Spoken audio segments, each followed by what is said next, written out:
Hey guys, welcome back to Allison Customs Tool Bag Tuesday. Today, talking about my Harbor Freight 20-ton hydraulic press. And just a tool that once you have it, you're like, how did I manage without it? And the reason I say that is, you know, I've got an arbor press and it's a great tool, but it's a 1-ton press. I mean, you're limited by how much you can pull to get even that full 1 ton. Now I bought the 20-ton. It was on sale at the time, and I've had it a couple of years, so I'm guessing $169, something in that range, maybe $129.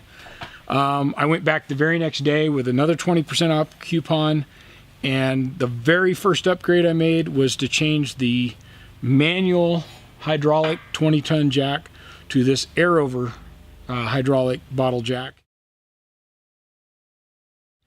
It's a little bit taller, so I ended up loosening the eye bolts a little bit. Kind of the process is you build the whole thing and then you kind of disassemble part of it to get this jack in. But it fits in the top and the bottom. All I had to do was drill 2 holes in the base that lined up with the original base, so I just moved this carriage out of the way and then drilled up from the bottom just to get a dimple in place with my drill. Then drilled out the hole, put the original screw back in it, all done. Like I said, loosened the bolts here on these, or loosened the nuts on these eye bolts. The next change I made was I got on Swag Off-Road online there, and I ordered this knob. If you remember, they make the table that my Bauer bandsaw sits in. And they also, if you go back quite a few years, there's a video where I converted my tubing bender from straight hydraulic to air over hydraulic, and I used a Swag Off-Road kit for them for that as well. So the knob is, I don't remember, $12 or something, but sure makes working this jack. I don't even know where the jack handle is. It's laying here somewhere, but that's how little I use it. I strictly use the air over hydraulic.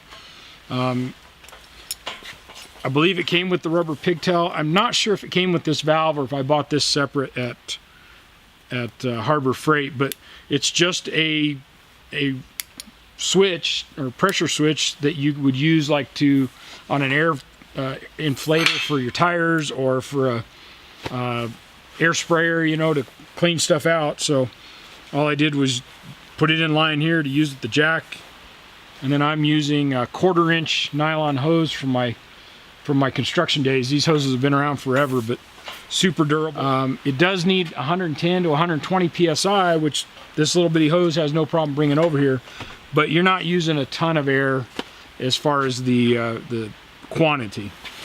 And then you saw me recently in a video using the die that I made to put a dimple in that 1/8-inch aluminum, and as long as you get everything lined up right, man, it'll knock out a nice, you know, dimple in that. I've used it when I'm doing round dimple dies, you know, to make dimpled round holes for stuff. I use it for that all the time. You just drop them in there, push them in. You could almost get away with it on the thinner metal with my arbor press, or, you know, even on real thin metal or real small holes, you can do it with just putting a bolt in there. Or you can walk over here, stick it in, hit the air switch. Once you've got it squeezed where you want, release it and you're done. It's just super easy. So the last thing I did was put this press on casters, and I got the casters, you know, $3.99 a piece or something. It was the cheapest caster that Harbor Freight that had brakes, so that I could roll around somewhere and lock it down, and, you know, you can maneuver around and it's not trying to roll away from you.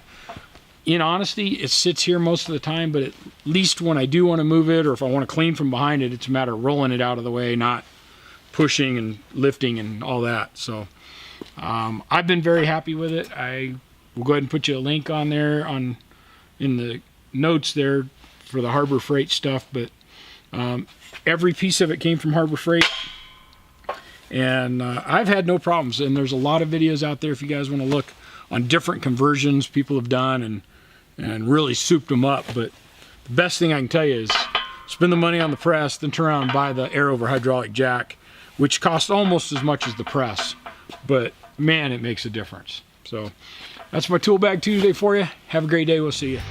Thanks for watching Allison Customs Project Car TV. Like us on Facebook and check us out at AllisonCustomsOnline.com.